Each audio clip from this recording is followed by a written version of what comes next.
यह love story मेरी भाभी की है जो पंजाब में रहती थी। शादी के बाद जब मैं उनसे पहली बार मिला तभी घुल मिल गया। तब उन्होंने मुझे अपनी लव स्टोरी के बारे में बताया। मेरी भाभी का नाम स्नेहा है।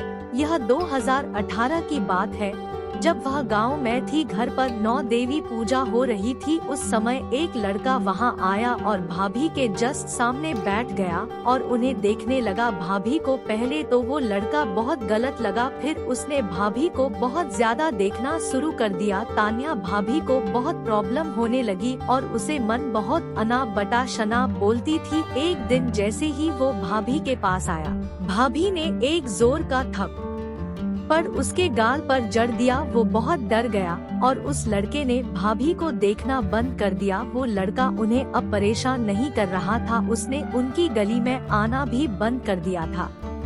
तब भाभी को बहुत परेशानी होने लगी क्योंकि वो उसके लड़के के परेशान करने की आदी हो गई थी। अब उसे याद करने लगी पर वो लड़का उन्हें कहीं नहीं दिखा। उस दिन भाभी की छोटी बहन का जन्मदिन था, सभी मस्ती कर रहे थे। भाभी भी ऑलमोस्ट उसे भुलाने वाली थी, लेकिन उसी दिन वो लड़का फिर आ गया और आते ही उसने भाभी को एचाए कहा। इस बार भाभी ने कुछ नहीं कहते हुए उसे हाय का जवाब दिया। इसी से वो लड़का समझ गया कि कुछ तो बात है।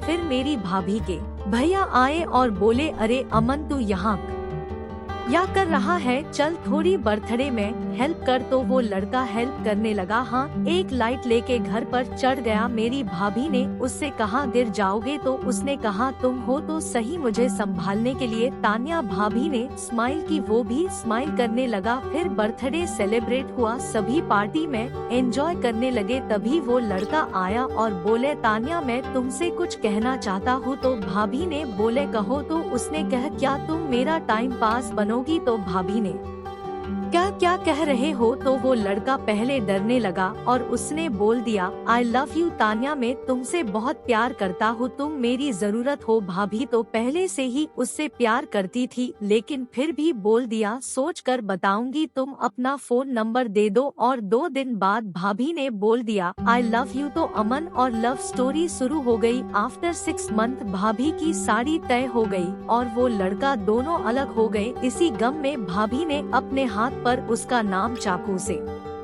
लिख डाला और यह सुनते ही उस लड़के ने भी हाथ पर नाम डाल लिया। शादी वाले दिन वो लड़का बहुत रोया और 3 दिन तक रोता रहा। फिर भाभी ने उसे मेरे फोन से कॉल की और कहा तुम मेरे देवर के दोस्त बनकर मुझसे मिलो, मैं तुमसे मिलना चाहती हूँ। और वो आ गया और मौका देखकर मैंने उन दोनों को मिलाया। वो लड़का दोनों मिलते ही बहुत रोए और जो भी मन की बातें थी सभी शेयर की। आखिर में लव दी एंड करने जा रहे थे। फिर मैंने कहा जस्ट स्टॉप, मैं किसी को नहीं बताऊंगा, तुम अपना प्यार रेगुलर रखो। और आज भी वो एक दूसरे से मिलते हैं और किसी को पता भी नहीं है।